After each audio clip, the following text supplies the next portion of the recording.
مزمت ته څه شي سته کې چې ته ماله سپېړه م راکې او د جړا حق م رانه اخلي چې ماله امنیت هم نشته زما فریاد هم نه منې. تاسو خانزیب پسې جاړئ مه ځان مه ټکوئ یار. د خانزیب چې کوم مقصد دی کوم مرام دی د امن دی د سلامتۍ دی د ملک د بقا دی د خپلو بچو د تحفظ دی د خپلې ګلې د کوڅې د منبر او د محراب د تحفظ دی د قوم د یکجهتۍ دی هغې پیغام له وده ورکړئ. یو خانزیب لړه 15 لکه خانزیب پیدا شو د هغه سوچ او فکر پیدا شو ته چې یو مفتی شاکر رحمهم الله هغه لاړو چې سهار زما کم زلمې راپاسي نو د هغه د نرتوب یو قول اوري د قرآن په نص باندې اوري د ژوند سره تړلی چې کم زمونږ چاپېرشل کې ژوند دی په هغې باندې د هغه د نرتوب اواز اوري نو مفتی شاکر په زړه کې هم ژوندی دی په ژبه هم ژوندی دی په شکل هم ژوندی دی فکر یې ژوندی دی. سړی هغه وي چې هغه د فکر نه وځي. ته ګورې چې ستاسو بابا جان په کم کاز باندې لاړه د امن په لار لاړه دا د امن دایي و خپله دا ترجمانی د دې شیز کو چې دا فلانې شی دی په دې کې ایجنسۍ انوال دي دا فلانې شی دی یا لکه په توپو لګې تا د خپلو ایجنسو کردار په دې نږدې وخت کې دی ونه کته چې ایجنسۍ یادې نو نوم اخله. زه د خپل ملک په فوج په خوره په جنډا په ننګ او په ناموس باندې فخر کوم الحمدلله چې الله رب کریم مال نظر را کړی بصیرت یې راله را کړی دی. نو که ته مانه دا تپوس کوې چې د خانزیب په باره کې څه وایې نو زه دا وایم چې زما نوی کول چې هغه د امن دایي دی زما تعلق زما پیر ذوالفقار باچا نوم دی زما سرلښکر د امن جرګې سید کمال شاه باچا دی. زه د خپل ضلع نوخار د امن جرګې د چیرمن په حیثیت زه دا وایم چې دا زما د امن جرګې د دایي دپاره آنر دی چې الله رب کریم په خپله وینه باندې هغه له غسل ورکړه د هغه څه قصور نشته. باچا صاحب امن جرګې ته تاسو ځئ مولانا خانزیب صاحب هم دغه امن اواز کولو هغه د لړو نو ولې د امن اوازونه چلوئ؟ په باغ کې په جوټو زه د فکر په ټال زانګم په زانګو خو دواړه زانګو په جوټو کې فرق دی.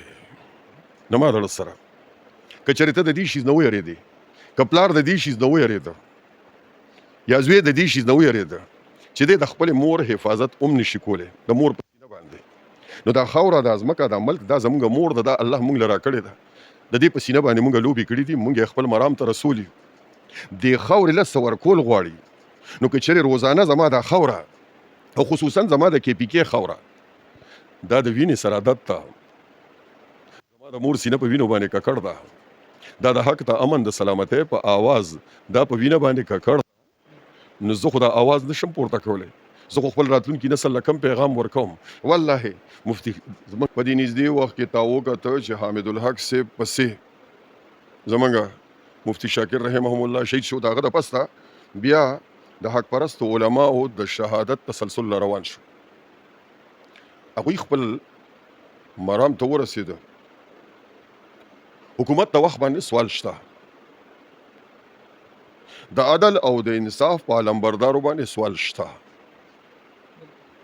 د پولیس په ډپارټمنټ باندې سوال شته په خفیه ادارو باندې سوال شته چې د یو عالم د تختې اوبلانی وشي چې ورپسې بل خبر راشي د هغه د تختې اوبلانی وشي د هغه د غم د هغه د سوچ او په افکارو باندې تسلسل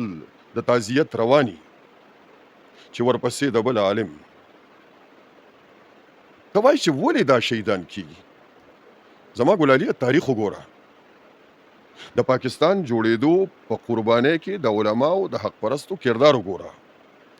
چې د دلی نه تر پاکستانه پورې راتلې نو په ونو بوټو کې د ماشومانو د زنانو د حق پرستو علماو لاشونه به ځوړندو لاسونه به یې وروستو تړلي وو نو هغه خو هندو کړي وو هغه سیک کړي وو هغه خلکو کړي وو چې د چا خلاف مونږ جنګ کوو چې مونږ ول انګریز ویلي چې مونږ یې محکوم ساتلي وو. اوس خو مونږ په یو آزاد ریاست کې یو مونږ مملکت خداداد کې یو چې د کلمې په نوم باندې چې د چا د آئین لومبنې ټکې دا دی چې بالادستي بدلته حاکمیت په د الله وي د قرآن او د حدیث په وي او دلته چې څومره قتل عام کیږي ماورای قرآن کیږي ماورای حدیث کیږي نفي کیږي د دې شي نو زما تړه سره دې ته مه ګوره ته زما یو شی یاد ساته نن یې دله په بله طریقه وضاحت کوم وایم یې درته نو د دې نه دا معلومه شوه زمونږ ځینې خلک مونږ په کورونو کې ناست یو په بیټکونو کې ناست یو او مونږ کوشش دا کیږي د هر طرف نه چې یاره زما د فوج او زما د خلکو ترمنځ به دا انتشار څنګه پیدا کیږي دا کم وحدت په ټکی باندې چې دی رايوځي شوی دي دې کې به زه د نفرت کرکیله په کومه طریقه باندې کوم یو عنصر پکې دا دی او زما ګلالیه یو شی بل یاد ساته ضرور د ادارو په لمن باندې دا داغ دی مونږ دا مطالبه کوو چې تر نن تاریخه پورې زمونږ څومره علما کرام په عجیبه طریقې سره په مرګ باندې وجل شوی دي او تر نن تاریخه پورې د هغې یو قاتل هم معلوم نه دی یو لم سریعام سزا نه ده میلاو شوي ځکه خلک بدګمانۍ کوي او زمونږ هم دا مطالبه ده زه مذمت نه کوم پرون مې هم د ملګري راغلي وو هغوی له مې ویلې چې مذمت د دلتوب دویم نوم دی نه کوم مذمت د دې شیز هغه خپل مرام ته ورسېدو یاد ساته په باجوړ کې به دا دهشتګرد دا قاتلان څومره حق پرسته ووژني زه مبارکبادي ورکوم هغه خاندان له هغه شازلمو له د هغه بچو له د هغه کونډې له منم چې د سترګو نه مو د اوښکو په دی وینې ځي خو بچیانو مه ګبراوئ دې او الله مولای کریم چې په مخ ته مځکه باندې حالات ډېر زیات په بره باندې بدرنګ ترین تلي دي نو الله رب کریم هلته د پیغمبرانو بعثت کړی دی پیغمبرانو له شدید تکلیفونه میلاو شوي دي په اره باندې کټ شوي دي نو هغه پیغمبري عمل کې دی لړو الله دې د هغه شهادت زما او ستا د ټول پاکستان د خپلې خاورې دپاره د ملک د بقا او د سالمیت دپاره قبول کړي خو ضرور به زه وایم یار زه به مطالبه د چا نه کوم زه به د چیف جسټس صاحب نه مطالبه نه کوم بالکل مونږ خو دلته وایو چې مونږ مطالبه کوو وایي تا توهین عدالت وکړو که نه زه به مطالبه کوم زما امیر المؤمنین سیدنا عمر فاروق رضی الله تعالی عنه د مدینې په منبر باندې ولاړ دی یو عربي راپاسي هغه وله وایي چې په غنیمت کې مونږ له کوم څادرونه میلاو شوي دي یو دی تا دوه اغستي یو نه د لنګ والې یو نه د کورته جوړه کړې ده وضاحت ته دې شیز وکړه مخکې به نه ځې د خطبې یو لفظ به نه وایې تا غصب کړی دی هغه خطبه ودروله وی د دې جواب به زما بچی عبدالرحمن درکړي عبدالرحمن له اشاره وکړه هغه راپاڅېدو چې زما د بابا قد اوږد دی نو چې یو څادر هغه له میلاو شي یو ما له میلاو شه نو ما خپل بابا له خپل څادر ورکړ زما بابا غاصب نه دی ځکه د هغه سره دا دوه څادرې دي نو ابودو پاڅېده هغه ورته وایي امیر المؤمنین اوس د خطبه جاري ساته نو چې کوم سړی په 52 لاک مربع میل باندې حکومت کوي او دا هغه نه د یو څادر تپوس کېږي هغه پې بد نه مني نو زما خبره توهین عدالت څنګه کېدی شي چې زه د خپل چیف جسټس صاحب نه تپوس وکړم چې زما د علماو په قتل باندې سوموټو ایکشن واخله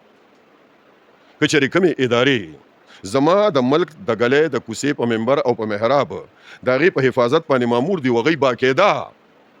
لکه د مسلمانانو نه لکه د کفارو ټیکس ورکوي جزیه ورکوي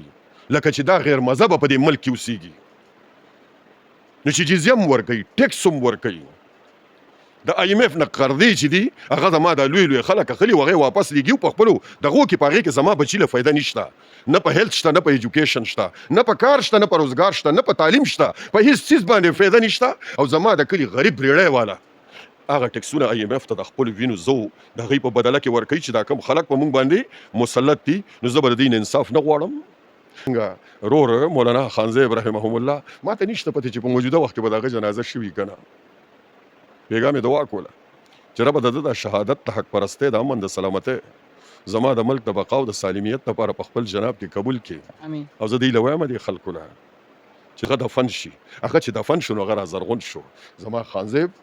هغه به د خپل مور سینې له دفن شي خوا به رازرغون شي نو قوم له یو پیغام ورکوم ستا د کیمرې په سترګه پیغام ورکوم چې د ما د قوم ظلمو ځوانانو زما خلکو زه د باجوړ خلکو نه وایم خانزیب یوازې ستا نه خانزیب زمونږ د زړه دړکن هم دی زما د زړه درزدارې هم دی خو دې سره سره چې زه کوم شی وینم هغه زه دا وینم چې زما په ملک کې زما د فوج زما د ادارو زما د ایجنسو سره د جنګولو دپاره یو ډېر لوی سازش روان دی په هغې باندې په لویه وسیع پیمانه باندې فنډونه هم خرج کېږي او کار ورباندې کېږي نو که چېرته دا قسم ته پیښې وشي نو خپل فوج له کنځل مه کوئ خپلو ادارو له کنځل مه کوئ ځکه چې زما د ادارو قرباني هم د څه سره سمه نه ده او دا کم ماحول چې دی دا د حدیث مفهوم دی راتلونکي ورځ به د نننۍ نه بدتره وي خو زما د شهید افکار راټینګ کړي الله تعالی دې د هغه بچو له د هغه کونډې له د هغه خاندان له د هغه علاقې له چې هغه سره د خپلې علاقې د ظلمو ځوانانو څومره مینه وه زه دې خلکو له وایم چې د خپلو علماو د حق پرستو ګوندونو حفاظت دې الله وکړي په تاسو باندې فرض ده خانزیب صاحب چې دا وینه توی کا د چا دپاره توی کا د خپلو خلکو دپاره د خپل ملک دپاره په خپل ملک کې د امن دپاره د سلامتۍ دپاره چې زما د باجوړ په خاوره زما د پښتونخوا په سیمه باندې امن او سلامتی راشي، د قانون بالادستي دی وي، د انصاف بالادستي دی وي، هغه خو هم د دې شي غوښته کړې وه. خو موږ هم کوو، موږ هم وایو د امن په لار باندې یار. چې زما په کلي کې دیوبند ثاني د دماکه پکې وشو 11 کسان لړه دغه شو، اسانه خبره ده، زه یې مذمت کوم. ورپسې سمدستي په درېیمه ورځ باندې مفتي شاکر صاحب رحمهم الله په بم والوته، زه د هغې مذمت کوم. ورپسې نور علما را روان دي، زه د هغې په وینه باندې لګیم، صرف مذمتونه کوم. خان صاحب رحمت الله علیه رحمهم الله هغه لاړو شهید شو، زه به د هغې مذمتونه کوم. مذمت نه کېږي خانه. زه اواز کوم چې زه غر کېږم، زه لالیږم، زه په ګولو سوری کېږم، زما کورونه ورانېږي، زما سړکونه تباه او برباد دي، زما بېګناه خلک د ګاډو نه راکوزېږي او هغه وجل شي، میندې بورې شو، بچي یتیمان شو، ښځې کونډې شوې. زما د اړه سره څوک د دې ذمهوار دی؟ سټیټ یې ذمهوار دی که نه دی؟ د سټیټ په اوږو دا ذمهواري شته که نه؟ په نظام عدل باندې سوالیه نشان دی که نه؟ په پولیس باندې دی که نه؟ هغه ادارې چې کوم په حفاظت د ملک دننه د هغې فرایض منصبي ده، هغه مامور دی، په هغې باندې سوال دی او که نه؟ نو که چېرې زما خانزیب ورور د دې نه د امن دپاره سوال وکړو، نو بدې خو نه دي کړي که نه؟ نو که چېرې دا بد وي، نو د دې بد وینا دپاره دی الله تعالی زما د کې پي کې بچې هغه جبه دې وله رب ورکړي چې کوم زما د خانزیب د امن مرام و.